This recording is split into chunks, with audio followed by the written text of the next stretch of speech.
Hello. Welcome to Matters of DeCorum. I'm Scott Corum. This is what matters to me.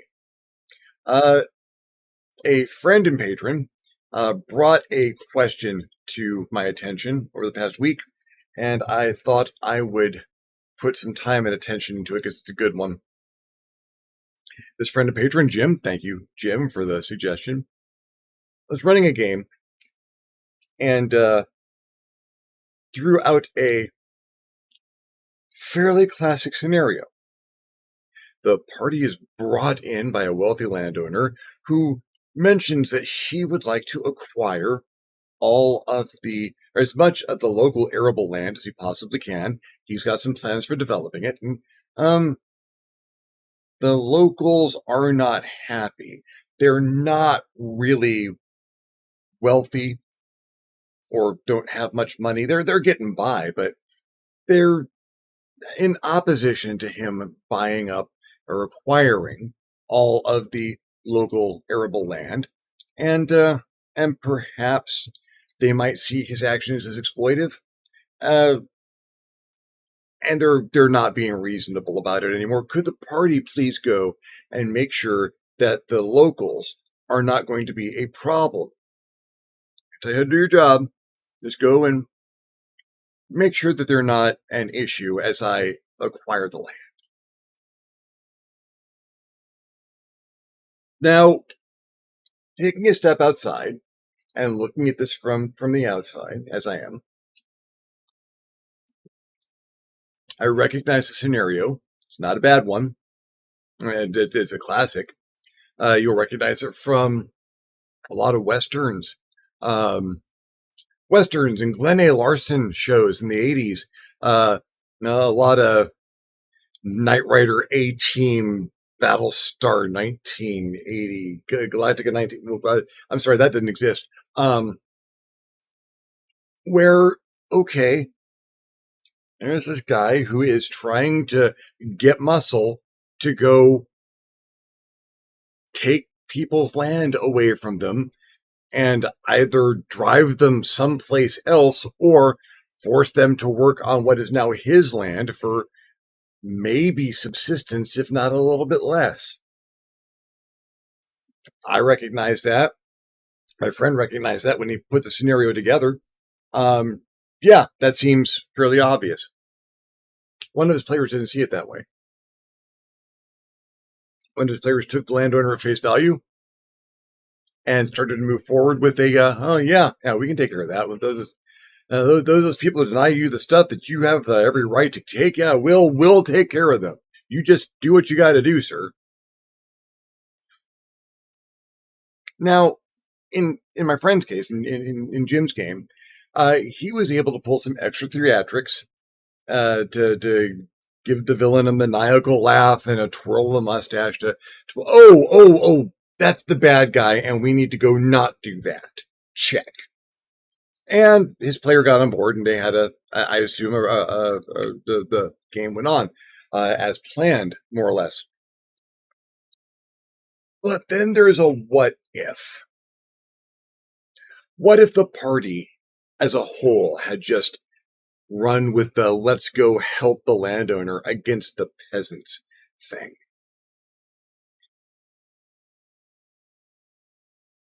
My friend explained to me that his scenario came from personal philosophies and personal motivations from how he sees a number of things. And the question came to be, what if you find out, what if you're running this and the other side of the table is not just not playing along with the scenario as you had planned it, not just going off on their own? What if you find that group is ideologically opposed to you? How do you handle that constructively? How do you handle that? That's a great question. That's a really great question. It's a very timely question, I think. Right now, we have no small amount of social division in our society, and people not just coming down on both sides of issues, politics and economics and science and the nature of truth itself. Not just people coming down on both sides of this, but are coming down on both sides, sitting at beachheads, locking and loading, and daring anyone to try and take their position. So normally we have this wonderful exercise of a fantasy game where we have completely imaginary scenarios where we can just band together regardless of our backgrounds or ideologies and go move forward and go fight a monster or save a village or do something that we can all pretty much agree, oh, that's a thing that needs to get done. Let's go do that. We have these cultural cues that we go to. You know what, in the movies that I watched growing up, those are the bad guys, those are the good guys. I want to be a good guy, so let's go fight those bad guys. Or, oh wow, that's a big disaster. And well, from my background, what we do is we go and we help people who are having a problem with the disaster, see what we can save, see what we can preserve. And I'm used to gaming with people who have roughly the same ideas of those things that I do. I like to think I'm pretty broad spectrum in those, but I'm also a product of my culture of movies and comic books and novels.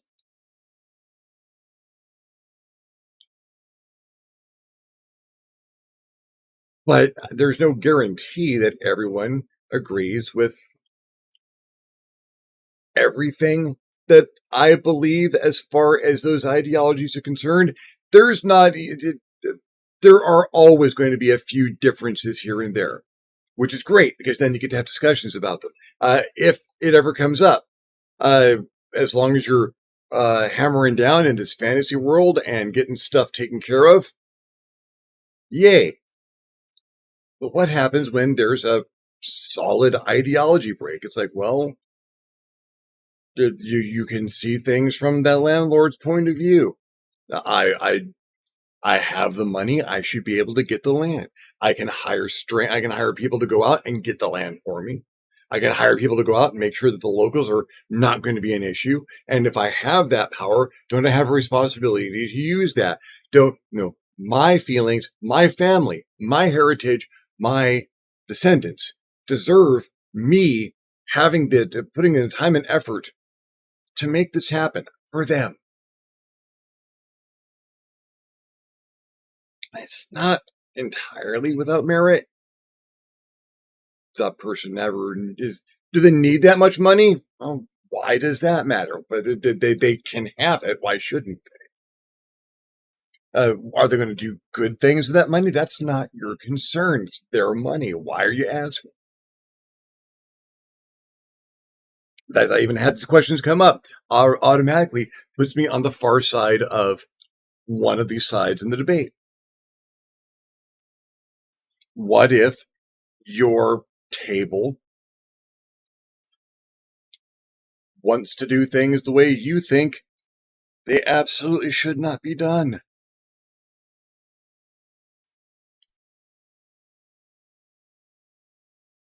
On the one hand, this is not a terrible time to have a discussion. Let's break for a little bit. Let's go to pizza. Let's have some snacks. Oh God! If this was having at one of Candace's games, there would be amazing snacks and be all distracted by how delightful and wonderful everything is.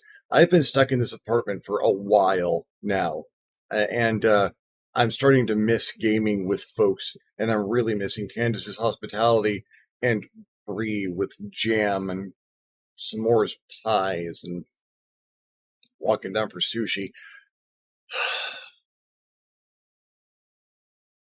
One day soon. One day soon.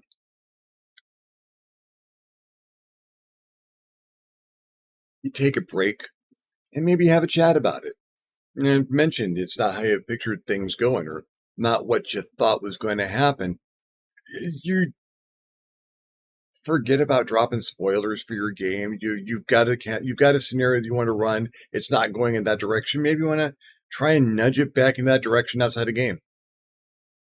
And if there's questions about that, maybe this is not a terrible time to have a reasoned discussion about this, in as much as if that group can have a reasoned discussion about this.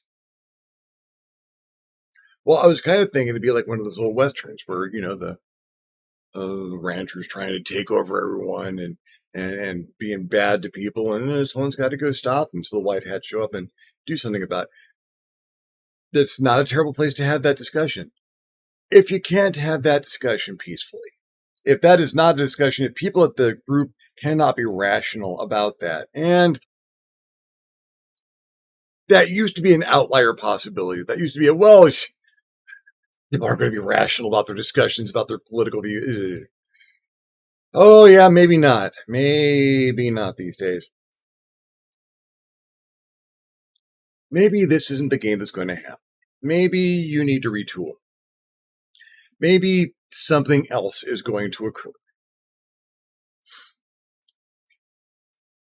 If you want to stick to your guns, however, this is a game you're going to run, and you're pretty much determined that those are the good guys and those are the bad guys, and the party should be with the good guys.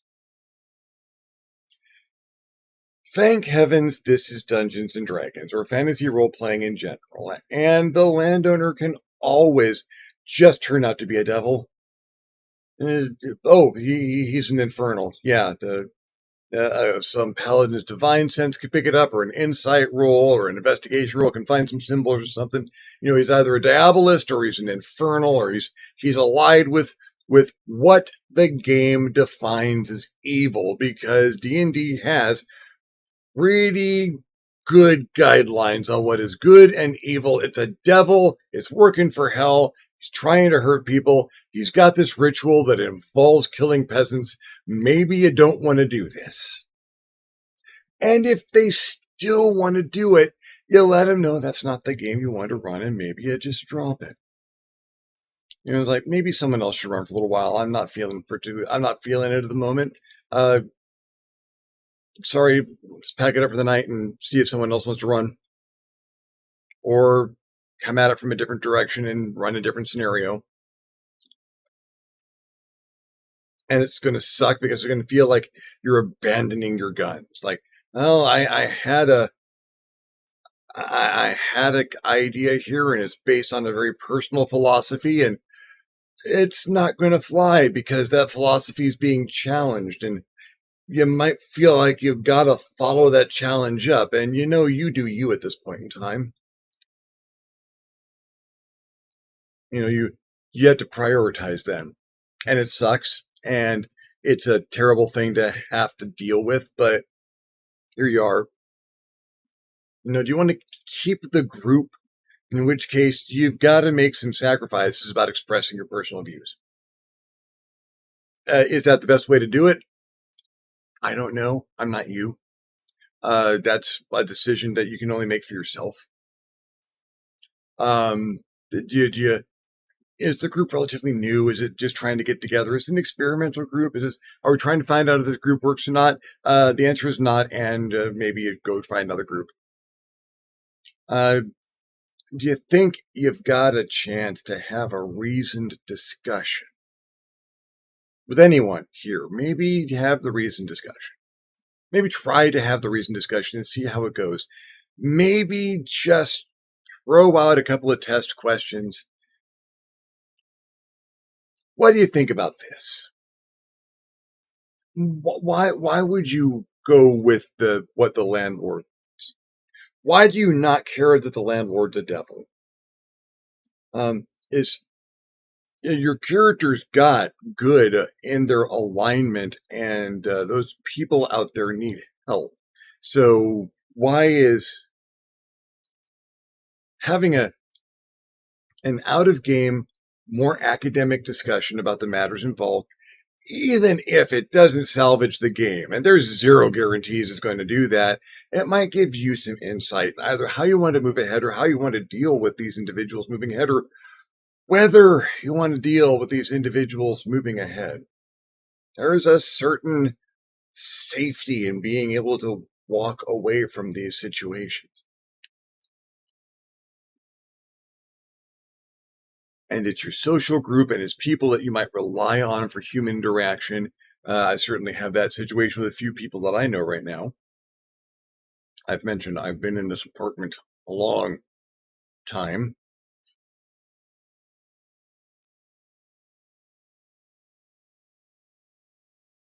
maybe it's worth it to you to try and find the middle ground where you can operate. That's going to be the hard thing to do. And maybe the most rewarding thing to do. And it's going to mean compromises. And not in things you stop believing or stop expressing, but in things you don't bring to the table necessarily. You know, there's the expression of wearing your heart on your sleeve, or what you believe and feel is very obvious and out in the open all the time. And that's a wonderful thing to be able to do because it's a very honest and open means of expressing yourself. But wearing your heart on your sleeve is a terrible scenario for self-defense. Because that's also where people can kick it really easy. And you're going to find that, yeah, if you take the things that are most personal to you and most delicate about you, the things aren't necessarily delicate, things you feel very strongly about, that are, maybe you didn't even think that there was any contention there. Maybe you didn't think there was any possibility. Well, obviously they're going to. But if you discover that this group does not have your definition of well, obviously, putting your beliefs and feelings and your core philosophies out on that table might be more than that group deserves to have. Maybe you pull it back and, well, there's some bandits that need to get beat up. There's a dragon up on top of the mountain. It's got to get taken down. There's always scenarios we can pretty much agree on, and that's the black and white, move from A to B, fight something on the way, get there, get your experience. It doesn't have to be Shakespeare. Shakespeare would be an interesting role-playing game, by the way. Another subject. Maybe you pull back some of what you want to put out there, or maybe some of the folks on the other side decide, well, if we want to keep this thing going, maybe we're a little bit kinder to the subjects that are brought up, and maybe somewhere in the middle you find your common ground. And I cannot tell you how to do that. I can only suggest that this is a process you might want to go through, but that's not a 20, 30-minute video you're going to watch on YouTube. That's you hunkering down with your life and your experience and getting out there and seeing how it fares up compared to other people's and having those chats, having a discussion. Communication. It all boils down to you got to communicate. And it's not the most helpful answer I can give, but it's the only honest one I can really give.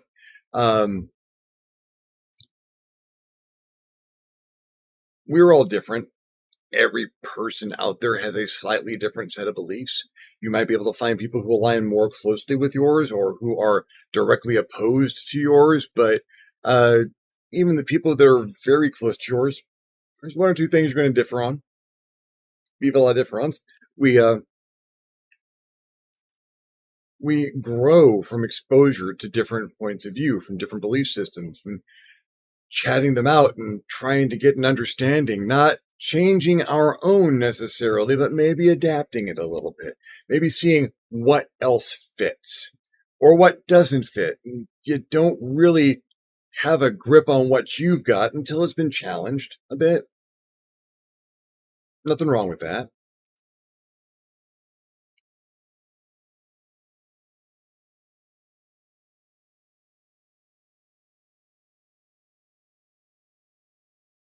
Just remember that what is obvious to you more and more as time goes on, as this is the society that we find ourselves in, when you sit down at a table that of people that some of which you may have never met before or never talked to before, when you start that session zero, when you start talking about the game, and start getting a feeling for who those people are, what they believe, what they think constitutes a good time, rolling dice and shuffling papers around. What you consider to be obvious, you consider to be obvious. And nothing goes unsaid. If there's a point you're trying to make your point. Whether, even if you've got someone who's trying to hide their true nature and you expect that, well, what they're asking for is so out of line, no one's going to go with that. And someone's going to go with that. Someone's going to go with that. Maybe everyone's going to go with that. Having another voice there. If you're going to have a devil on one of their shoulders, have the angel on the other shoulder. Have someone there that can be not their moral compass, but yours. Someone who can point out, in situations like this, it's customary to, those people aren't really evil. You might want to talk to them a little bit first. Maybe encourage them to get another viewpoint under their belt before they decide on a course of action. Give them options. Give them the opportunity to see that the way that they have decided is obvious for them is not necessarily obvious, as you have discovered that the way that you had planned for them is not as obvious as you thought. Throw some shades of gray. And if it still doesn't go the way that you really are hoping goes, well, no plan ever survives encounter player characters. You're going to have things that are going to get in the way, and people are going to go directions you had no idea they could go before. Believe me, that's a constant. What do? You roll with it, and you give them the best experience that you can. You change what you had written in concrete. Jackhammer some of that stuff up, pour some fresh concrete, write something a little bit different, or just put the scenario down and keep throwing things that, maybe we're the baddies.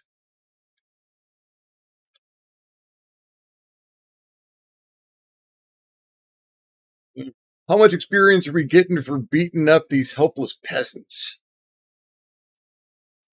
I've had that experience. I've had that question before. I've had to answer. You get negative experience for this. These people aren't a challenge for you. These people are the opposite of a challenge for you. You're not getting experience for this action. Well, why? That doesn't seem fair. They're helpless, trying to protect their children. They are armed with a broken rake. And four of you just charged in wearing plate mail swinging lawn swords, shouting that they've got to get off their own land. Tell me about this concept of fair you have again.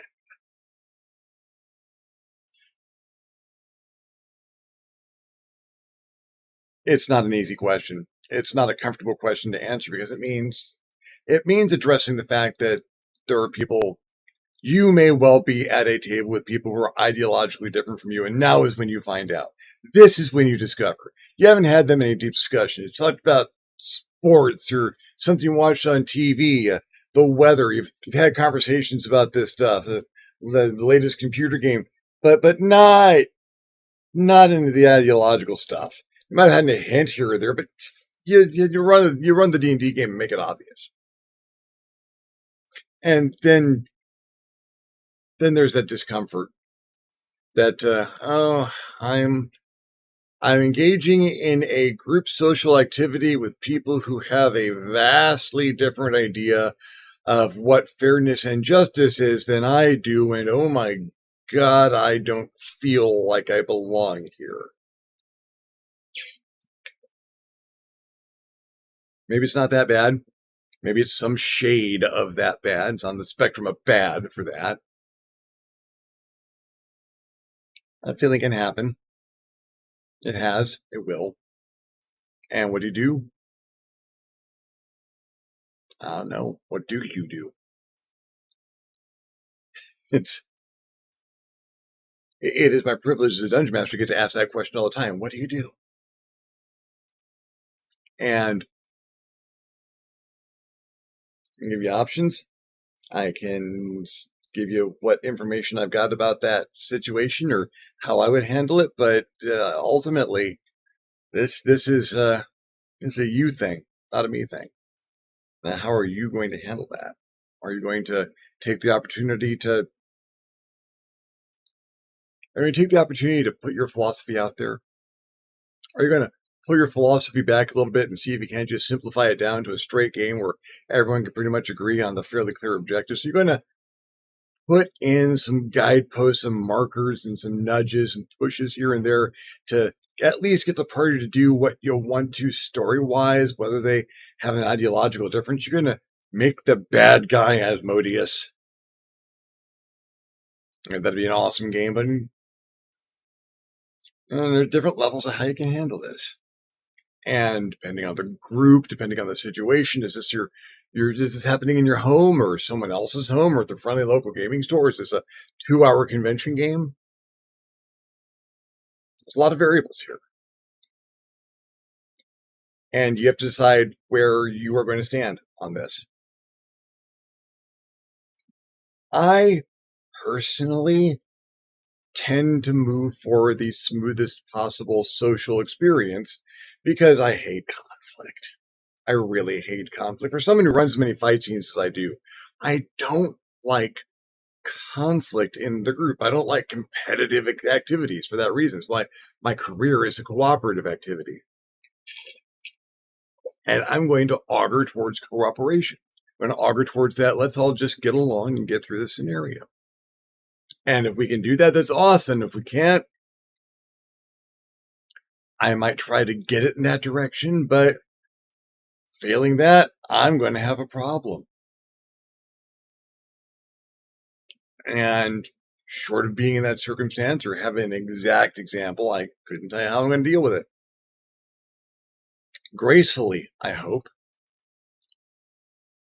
No guarantees. Running around in tiny little circles, screaming at the top of my lungs and trying to bite myself in the small of the back is always an option. It's not a good option, but it's always on the table. Doing it on the table, also an option.